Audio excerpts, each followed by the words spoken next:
लेकिन उस सिचुएशन में मुझे पता है मैंने कैसे सेमीफिनाले राउंड क्लियर किया, क्योंकि मेरे घर पे बहुत बुरा हाल था। वो हॉस्पिटलाइज्ड थी, वो आईसीयू में थी। तो उस दिन का परफॉर्मेंस मेरा इतना अच्छा नहीं गया था। मैं बहुत डल थी, मैं रोई भी थी बहुत।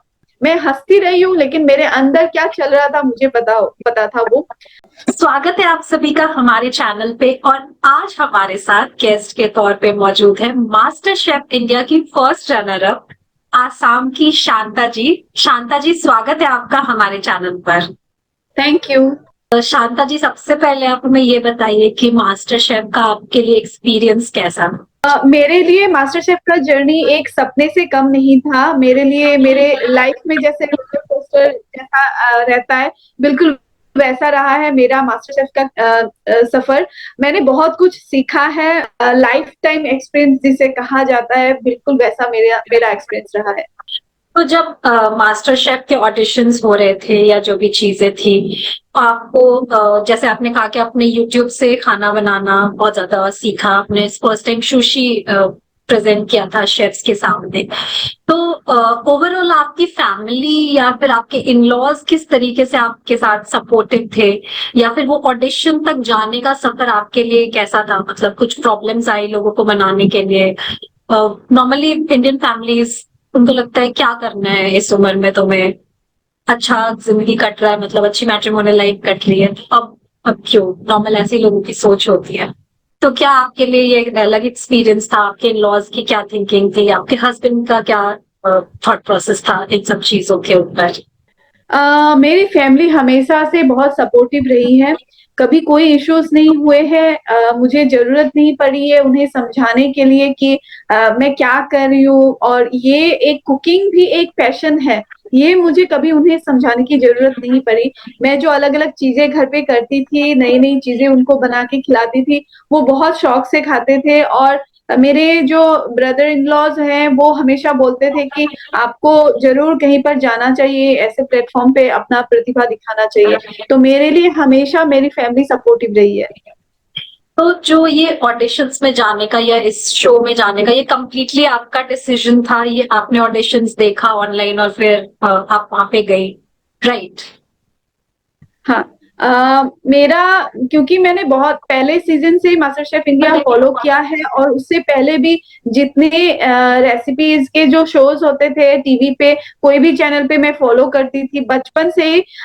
तो वो शौक था। तो जब मुझे मौका मिला कि मैं ऑडिशन दे सकती हूँ, इससे पहले मैंने स्टेट लेवल का जो हमारे यहाँ पर होता है मास्टर शेफ, उसमें मैंने पार्टिसिपेट किया था, तो उसमें मैं विनर बन चुकी थी। तो उसके बाद एक आत्मविश्वास, जो कॉन्फिडेंस होता है, वो बढ़ गया था कि अभी मैं इस चीज को नेशनल प्लेटफॉर्म पे लेकर जा सकती हूँ, इसको ग्रो कर सकती हूँ। तो वैसे ही मुझे पता चला जैसे ही ऑनलाइन हो रहा है। तो सबसे पहले उस टाइम पे सिचुएशन इतनी अच्छी नहीं थी फैमिली में। तो पहले तो मैंने सोचा कि नहीं, इस साल नहीं करना है, 2-3 साल बाद करना है। लेकिन जब मेरे मायके की फैमिली को भी पता चली, जैसे मेरे जीजा जी को पता चला कि ऑडिशन होने वाले हैं गुवाहाटी में, तो बहुत उनसे, मतलब रोज एक फोन आता था, तू कर रही है कि नहीं कर रही है, तुझे करना, इतने दिनों से तुझे यही करना, अभी क्यों तू रुकी है, हम सब हैं, कुछ नहीं है, तू कर। फिर उसके बाद हस्बैंड ने भी बहुत कहा कि तुम इसी चीज के लिए वेट करके रही थी, तो अभी क्यों नहीं कर रहे हो। तो फिर मैंने ऑडिशन दिया, और एक एक स्टेप क्लियर करते हुए आज इस मुकाम पे पहुंची। तो जब फिनाले में शेफ ने कहा था कि पूरा इंडिया आया था और सिर्फ लास्ट में आसाम बच गया, जब आप और नयन ज्योति वहां पे खड़े थे विनर अनाउंसमेंट के जस्ट प्रीवियस मोमेंट पे, तो वो मोमेंट पे वो लाइन सुन के और अनाउंसमेंट के जस्ट पहले क्या फीलिंग्स थी आपकी? वो फीलिंग शायद ही, मतलब ना कि नैन ज्योति, मैं और नैन ज्योति और स्वर्णा जी, हम कोई भी शायद वो शब्द में बयान नहीं कर सकते। कितनी खुशी, कितना गर्व महसूस हो रहा था कि इतने बड़े मंच पर, जहां इंडिया के कोने कोने से लोग आए थे, वहां पर सिर्फ असम के दो रह गए थे। और मुझे उस वक्त ऐसा नहीं लग रहा था कि कोई भी विनर बने, क्योंकि मैं खुद एक ऐसे मुकाम पे पहुंची हूँ जो, जहां पर पहुंचना बहुत मुश्किल है। इतनी सारी कठिनाइयों को पार करते हुए आज मैं इस मुकाम पर पहुंची हूँ। थोड़ा सा फील हुआ, मतलब ऐसा हो रहा था कि शायद मैं बन चुकी हूँ, लेकिन मुझे कोई उसमें ऐसा कुछ नहीं है कि नयन ज्योति बनाए या मैं बनूं। मुझे लगता है मैं विनर हूँ ऑलरेडी। और वो फीलिंग, एक खुशी के आंसू भी बह रहे थे, एक अपने स्टेट के लिए एक गर्व महसूस हो रहा था कि जिस स्टेट का नाम बहुत मुश्किल से लोगों को आजकल पता चलने लगा है, क्योंकि बहुत सारे टैलेंट्स यहाँ से निकल रहे हैं, जैसे कि डांस में हो गया, सिंगिंग में हो गया, लेकिन खाने में आज तक कोई ऐसा नहीं आया था जो मास्टर शेफ इंडिया में अपने असम को रिप्रेजेंट कर सके। तो वो एक बहुत गर्व से भरा हुआ मोमेंट था हमारे लिए। चलिए, वो तो अच्छी बात है। पर कंपटीशन के बीच में जब बहुत सारे चैलेंजेस चल रहे थे, समटाइम्स आपको एडवांटेज मिला, समटाइम्स आपको एडवांटेज नहीं मिला इन सारी चीजों का, तो बहुत बार ऐसा देखा गया कि आपने बहुत माइंडफुली वहां पे गेम खेला है, जबकि बाकी लोगों को उतना गेम खेलते हुए नहीं देखा गया है। वो बहुत मतलब ऐसे सपोर्टिव रहे हैं बाकी कंटेस्टेंट्स को लेके। लाइक जब आपको इंग्रेडिएंट्स चूज करना था, या फिर जब आपको सेवरी और डेजर्ट में से चूज करना था, तब भी आपने एक थोड़ा ट्रिक के तहत एक अपोजिट चीज है जिसका जो स्ट्रॉन्ग पॉइंट्स नहीं था वो दिया।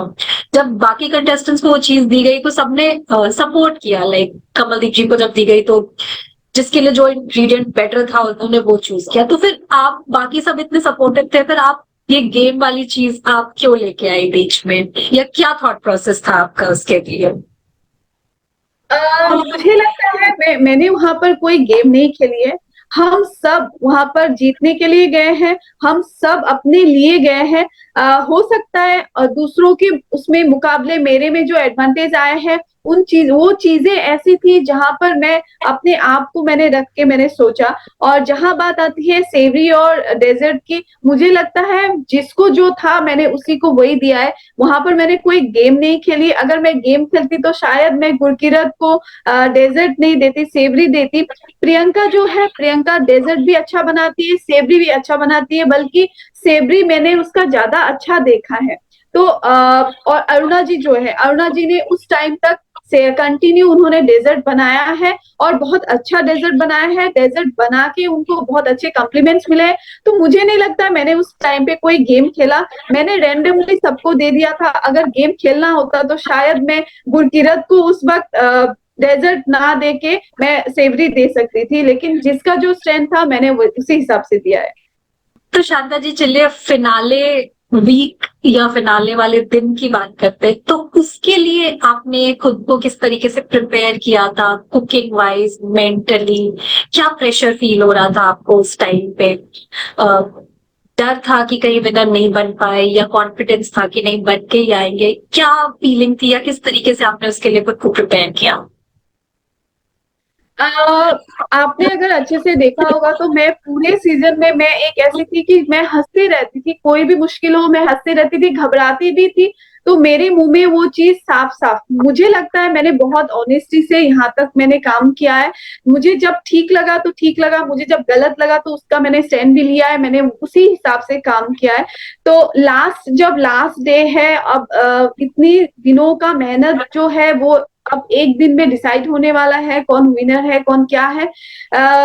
प्रेशर नहीं कहूंगी, लेकिन हाँ एक सोच थी कि शायद मैं बन सकती हूँ।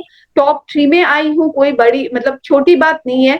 तो मेंटली मैं थी कि मुझे रिलैक्स होना है बहुत अच्छे से।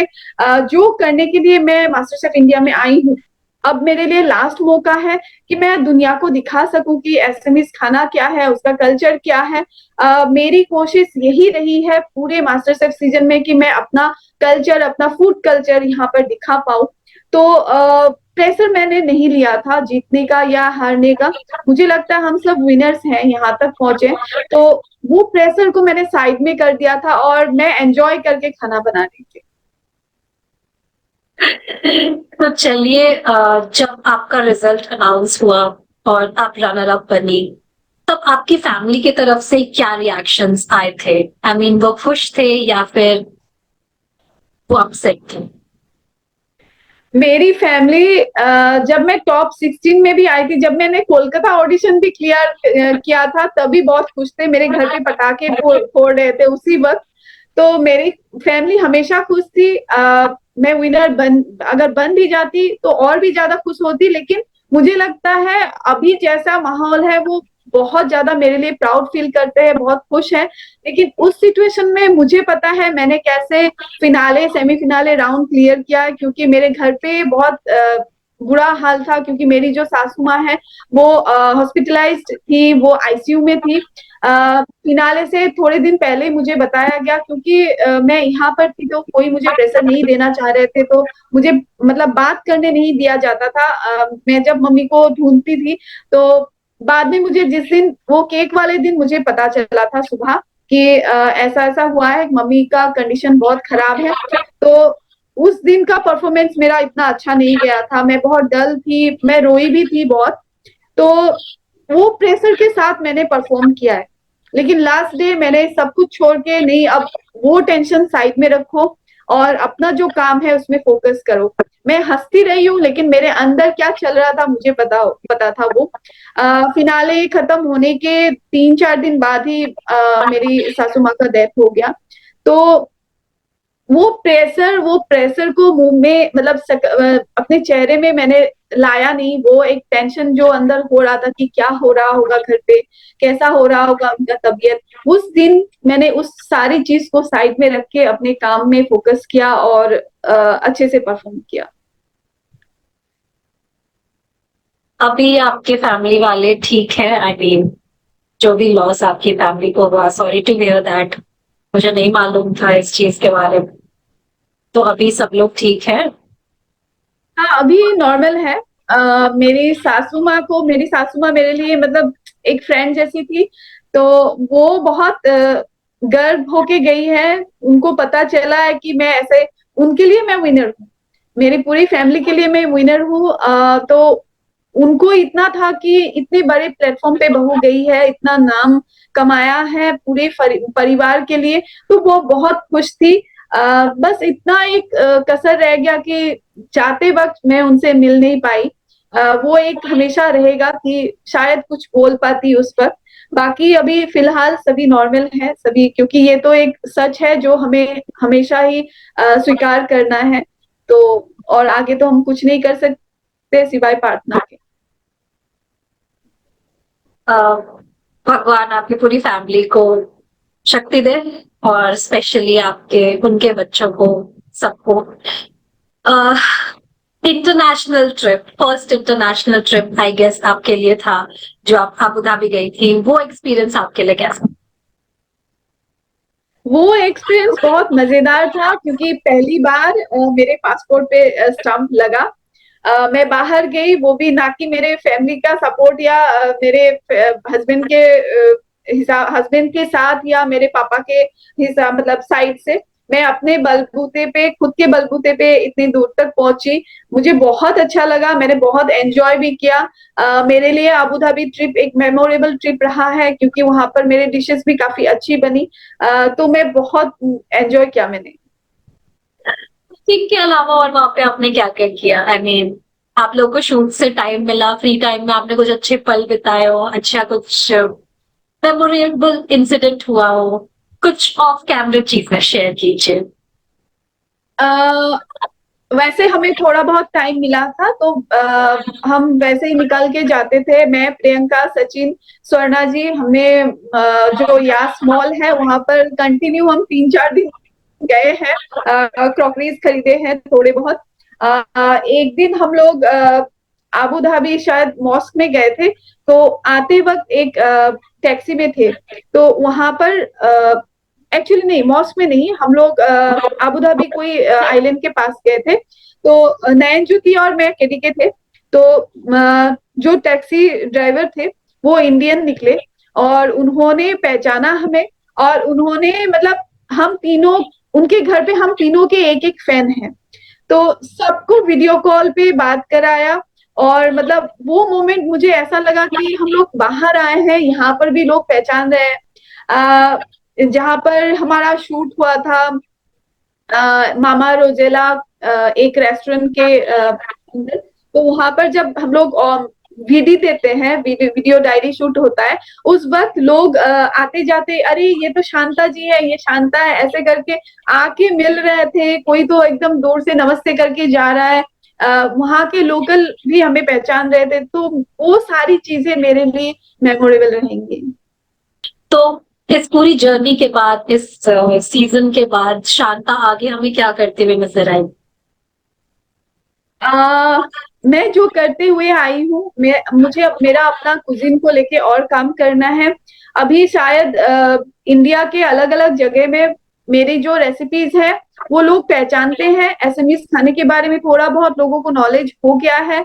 मुझे मैसेजेस आते हैं कि शांता जी हम इंडिया आ रहे हैं और असम आएंगे, तो आपकी वो डिशेस, वो करीज हम लोग खाना खाना चाहते हैं, टेस्ट करना चाहते हैं। तो पहले तो मेरा भी एक यूट्यूब चैनल है, तो उस चैनल पे मैं काम करूंगी। उसके बाद पॉपअप्स जो होते हैं रेस्टोरेंट्स के साथ, होटल्स के साथ, वो मैं करना चाहूंगी। साथ में एक दो जो ऑफर्स मिल रहे हैं मेरे यहाँ के स्टेट लेवल के शोज के लिए, शायद मैं वो करूंगी। बाकी फूड जर्नी जो है वो हमेशा से मेरी रहेगी। जो एक जंग मैंने शुरू किया है कि असम के बाहर रेस्टोरेंट्स में मेरा प्रॉपर एक एसएमएस थाली हो। जैसे नॉर्थ इंडियन कुजीन को एक सब पहचानते हैं, साउथ इंडियन पहचानते हैं, वैसे मेरा असम का भी कुजीन एक नॉर्थ ईस्टर्न कुजीन लोग जाने और रेस्टोरेंट्स में जाके बोले कि हमें एसएमएस थाली खानी है। तो वो उस चीज को करने की कोशिश मैं करूंगा। ओके।